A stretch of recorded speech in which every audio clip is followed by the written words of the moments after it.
go ahead and work, Mr. Bigelow.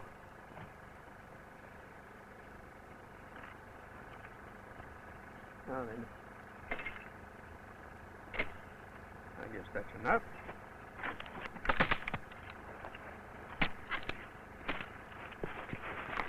Ready? Good morning, Mr. Bigelow. Well. Axe work, I see. I'm happy to see you. I hear you're going to sail for Doorn. Well, yes, I'm going to sail for Doorn. How long have you known the keizer? Well, I commenced to know him 60 years ago. That's 1871. And now I don't know whether he'll recognize me, but he thinks he will.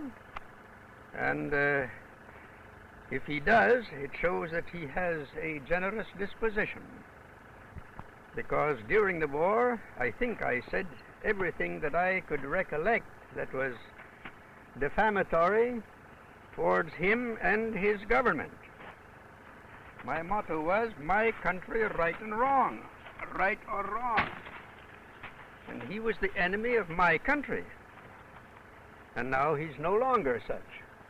I've never known the keizer tell a lie, and I've never known him do a cruel thing or a mean thing, and I've never known him show any signs of cowardice.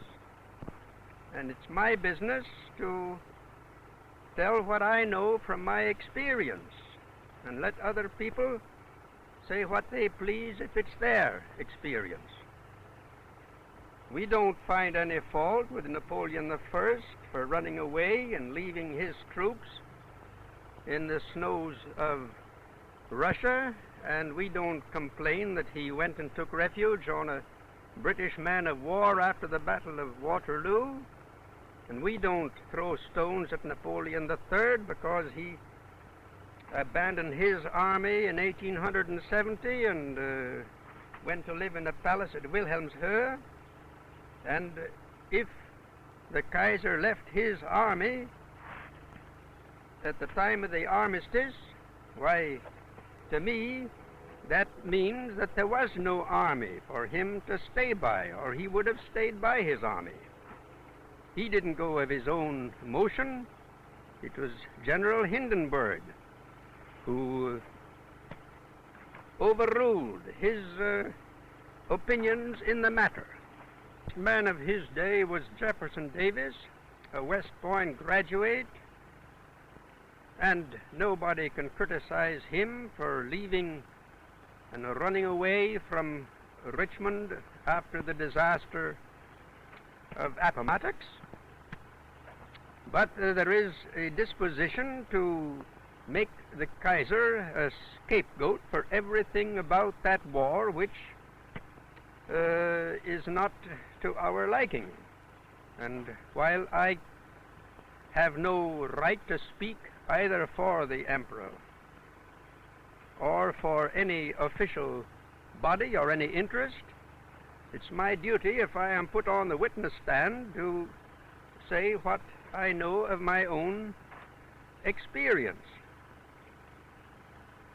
Now, I'm going to Doorn, and I am happy to think that the affairs have taken such a shape that the emperor no longer bears a grudge against me for the defamatory things that I said of him and his government during the war, when we all lived under a delirium of patriotic hatred.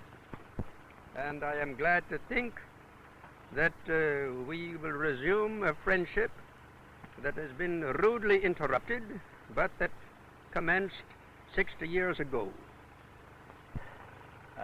Thank you very much, Mr. Bigelow. I wish you bon voyage.